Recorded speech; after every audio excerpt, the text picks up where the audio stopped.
ಹಿರಿಯ ಜೀವಗಳೊಂದಿಗೆ ತನ್ನ ಹುಟ್ಟುಹಬ್ಬವನ್ನ ವಿಭಿನ್ನವಾಗಿ ಆಚರಿಸಿ ಹಿರಿಯರನ್ನ ಗೌರವಿಸಿ ಅವರಿಂದ ಆಶೀರ್ವಾದ ಪಡ್ಕೊಂಡ ವಿರಾಜಪೇಟೆ ಕ್ಷೇತ್ರದ ಶಾಸಕ ಎಸ್ ಪೊನ್ನಣ್ಣ ಮಾನವೀಯತೆ ಮೆರೆದಿದ್ದಾರೆ.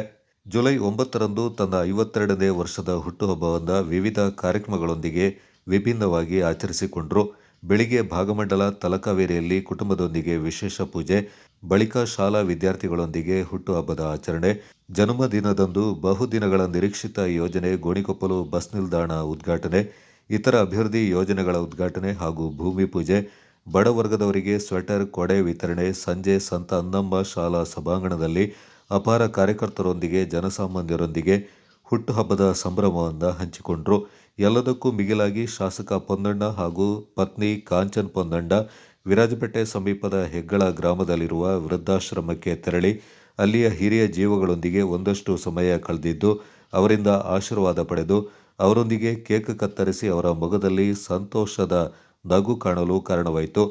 ಆಶ್ರಮದ ನಿವಾಸಿಗಳು ತಮ್ಮ ಬದುಕಿನಲ್ಲಿ ಒಂದಲ್ಲ ಒಂದು ನೋವಿನಿಂದ ನೊಂದಿದ್ದ ಮನಸ್ಸುಗಳಿಗೆ ಶಾಸಕ ಪೊನ್ನಣ್ಣ ಅವರ ಸಾಂತ್ವನ ಮಾತು, ಅವರ ಸಹಭಾಗಿತ್ವ, ಅವರು ನೀಡಿದ ಊಟೋಪಚಾರ, ಅವರು ಕಳೆದ ಅಮೂಲ್ಯ ಸಮಯ, ಹಿರಿಯ ಜೀವಗಳಿಂದ ನಗುಮೊಗದ ಆಶೀರ್ವಾದ ಇದೆಲ್ಲ ಶಾಸಕ ಪೊನ್ನಣ್ಣ ಅವರು ಮಾನವೀಯತೆಯೊಂದಿಗೆ ಅರ್ಥಪೂರ್ಣ ಹುಟ್ಟುಹಬ್ಬಕ್ಕೆ ಸಾಕ್ಷಿಯಾಯಿತು.